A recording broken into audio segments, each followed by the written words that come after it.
Now, what exactly has triggered this entire controversy? When Prime Minister Modi refers to the promise of wealth distribution or wealth survey by Congress, he's referring to Rahul Gandhi's comment, which was made during the poll manifesto release, when Rahul said that if voted to power, the party, the Congress, will conduct a financial and institutional survey to ascertain the distribution of wealth among people in the country.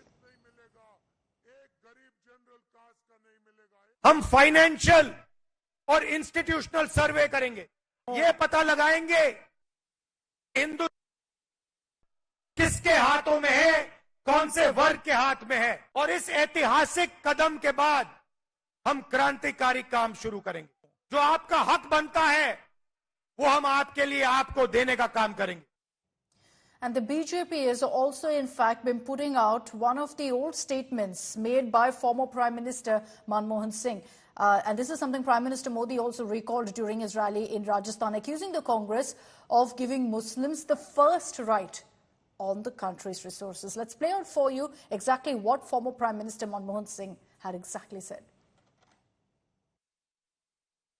We need to be revitalized.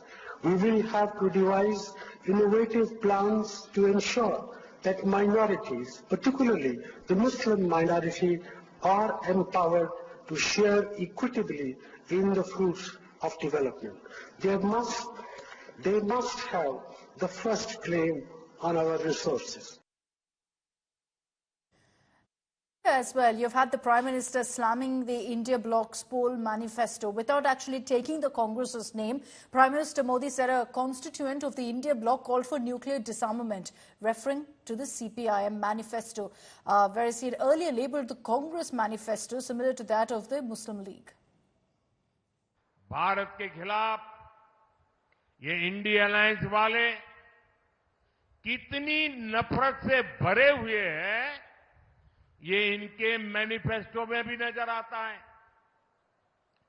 Congress के manifesto में तो बंटवारे की गुनहगार मुस्लिम league की छाप नजर आती है।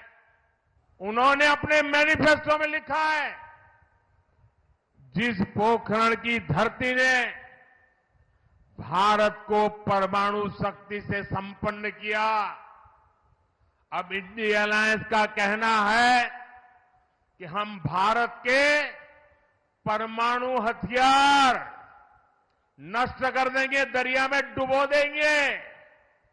मैं जरा कांग्रेस को पूछना चाहता, आपके ये साथी, ये आपके इंडिया अलायंस के साथी किसके इशारे पर काम कर रहे हैं? ये कैसा गठबंधन है जो भारत को शक्तिहीन करना चाहता है?